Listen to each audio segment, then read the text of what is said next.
Good morning, my lovelies. Okay, I am going to be posting some readings later today.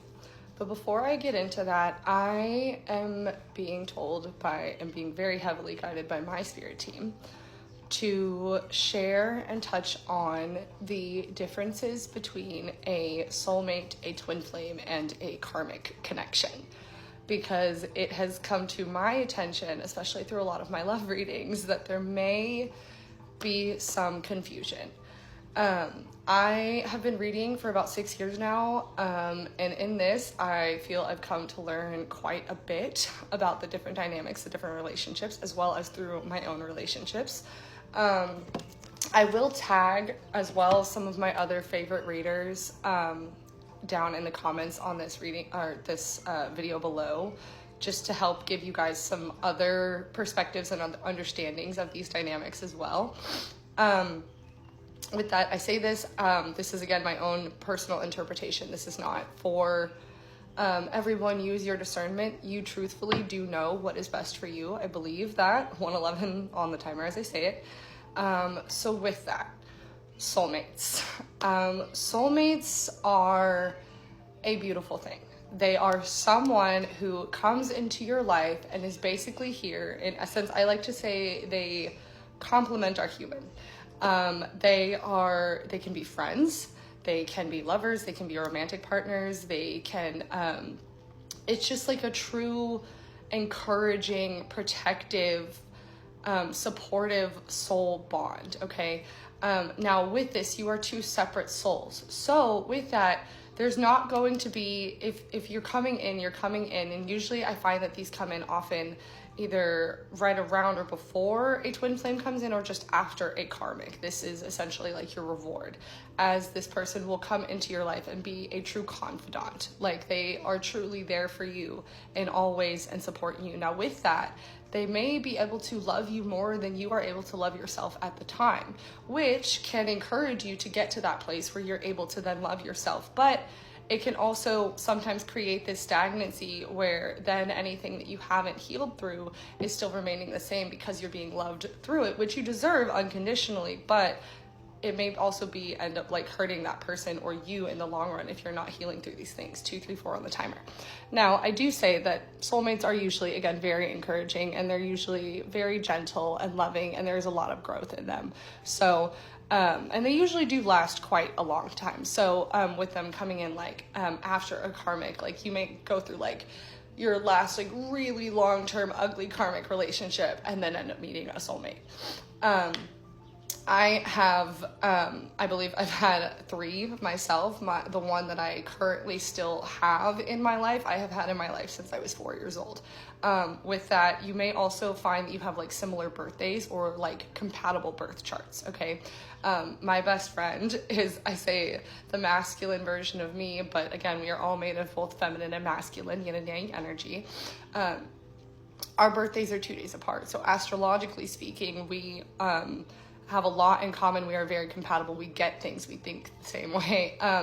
And he has truly been my confidant through life. We are able to speak about just about anything. We are able to talk about anything, and we point things out and encourage each other and grow in beautiful ways. And even if we go long periods of time without talking, it's like anytime we come back into connection, it's like we pick up right where we left off.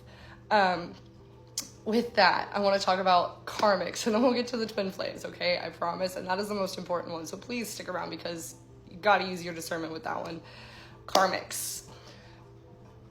Karmics are called karmics for a reason, okay? A lot of times, karmics, you end up having a lot of karmic relationships through the first, like, few stages of your life, through dating, through all these different trial and error periods of growth, right?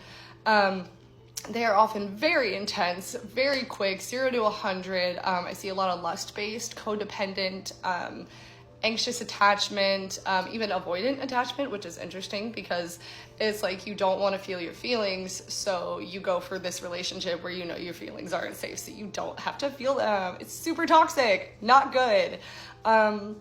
These relationships are often very turbulent, very volatile. They can be extremely triggering and not in a way that leads to growth. It's almost like the two of you are triggering the ego, and that's it. There is no healing of it. It's just simply fighting all the time. I see a lot of these connections. 1-9. Like you'll break up, get back together, break up, get back together. There's cheating. There's a whole bunch of infidelity. There's just this constant cycle of it's not good. And until you realize the pattern and until you break the cycle, you're going to keep getting them. That's how karma works in general. But a lot of times I view karmic relationships as, because especially since they happen in like a lot of times the first earlier relationships of your life, it's your karma from your past life, good or bad, you know, but it's the parts that you didn't heal, or maybe how you treated others in a relationship coming back to show you how you need to change your behavior. Okay, so if you keep finding yourself in these relationships, look at the mirror, because we'll get into twin flames and how those are a mirror in general, but everyone and everything that comes into your life is a mirror. So if you keep finding yourself in friendships or relationships or connections in general or workspace environments where it just simply is turbulent and toxic and it's triggering you, look within. What is it triggering? Where do you do that yourself? What behaviors are they showing you that you don't like, that you may do in a little bit of a different way? Okay, it's a mirror, but you can choose to walk away from it, and I would encourage it. These connections oftentimes will also be very enabling of like toxic habits.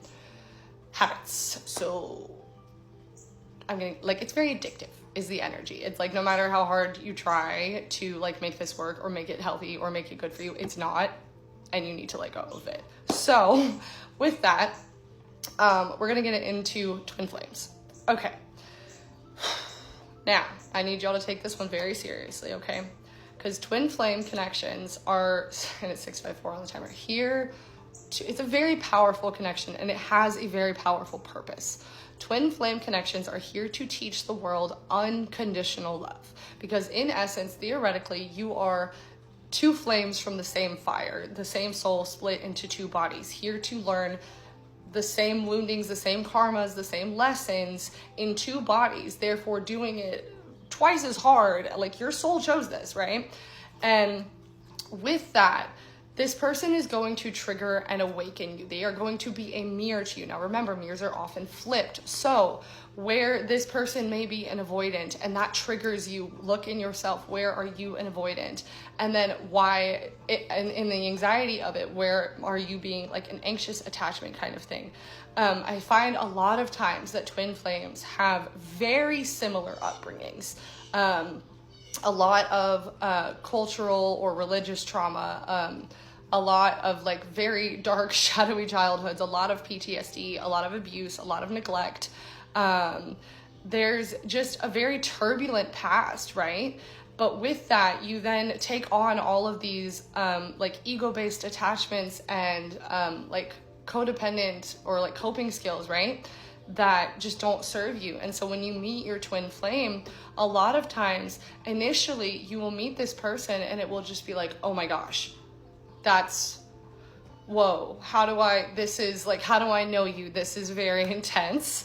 And then you'll go through this like honeymoon phase of seeing how much you truly have in common, right? But then you find out how much you truly have in common in all of your wounding, in all of your pain, in all of your triggers, in all of your shadows and the unhealed aspects of yourself. And so you are meant to be mirrors to each other, to look at each other, to look within, so that you can love all versions and all aspects of you unconditionally by healing out the parts of you that you took on and absorbed through the shadows, so that you can step into the light and get that flame under control, turn it into a star, so the two of you can come together in your star power and ascend like the sun and illuminate the world with that divine unconditional love and consciousness. Okay, now with this, I need you to understand, twin flame connections can take a very, very long time to come in.